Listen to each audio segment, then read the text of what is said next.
Social media is crazy in high school football, man. Social media is it's a blessing and a curse. I think there's pros and cons to it. It's killing high school football. I hate it, but at the same time, it's a part of the norm now. Social media definitely has changed the game. I mean, people do a good job, people do a bad job. I don't know. They've gotten better. These kids are smart. I mean, I have a lot of opinions about it. You know, I feel these days, these kids, it's about, I hate to say it, kind of their own brand over the school at times. It's got great advantages, and it also has some, some real disadvantages. You don't want it to hurt you as well. So what we tell our kids is stop looking at social media. But these kids, they always have their phone looking at something, TikTok or Instagram or something. When they first came out, they didn't know how to handle it. They were wilding out. Well, as you get older, you got to change with the times. One thing we always say, man, Twitter is free. I got coaching social medias, I got team social medias. You got to do things to put yourself out there now. I love it from Dade, Broward to Palm Beach, man. It's wonderful. I love it. It does help the kids as far as colleges. And if you want to get recruited by colleges, that's where it's at. I mean, they promote high school football the best way they can, man, and it's big in South Florida. I tell my guys all the time, you want to use it, promote yourself. I believe that social media gives recruiters an in-depth look into the actual child holistically that they're actually recruiting. Because we're living in a world where everybody wants to see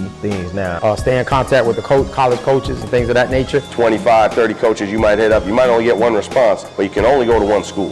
What you're liking and watching videos and stuff like that. So it's really important to educate, your student athletes on that. I'm very impressed where we saw it a few years ago to where it is now, and now leveraging that now into if I am popular and I am successful, my numbers grow, that can help me financially as we educate them. I was on both sides collegiately now. It tells them a story about the actual child. And then it also teaches the student athlete about branding. I think it's had some huge advantages. They can get their name out there and stuff like that, so that is great. My AD's getting on me, about taking pictures and posting things. The more your program wins, then all of a sudden, instead of me DMing coaches, now those coaches are DMing us. Hey coach, I got to stop by in the recruit season. I think it's great. I think it's also can be sometimes on the negative. Majority of these kids, they sit on social media, they look at all these other guys with these offers. Showcasing their talents and showcasing who they can actually be. But there's pros and cons to it. I think you just have to find the right balance. I live in the moment. Like I like to be there and look, pay attention to what's going on. I don't like having my phone out and taking away from that. It's good to disconnect from social media in order to kind of refocus yourself. That's our job as coaches. We got to get over the hump with the social media thing. As we grow in the framework and we teach better and we're more aware of that and we bring it to their attention, they understand adjust and grow. In today's world with NILs and things of that nature, it can actually teach kids about entrepreneurship. I think it's great for promotion of the school. But sometimes some of the kids, it's more about them over the team. And a lot of kids are using those platforms for that. And it's a great thing to see when kids are actually monetizing their accounts and being able to be functional and successful with that. Make sure you're putting out the right message that you want to put out always. It's one of those things you got to kind of use it to benefit you however you want it to benefit. But also,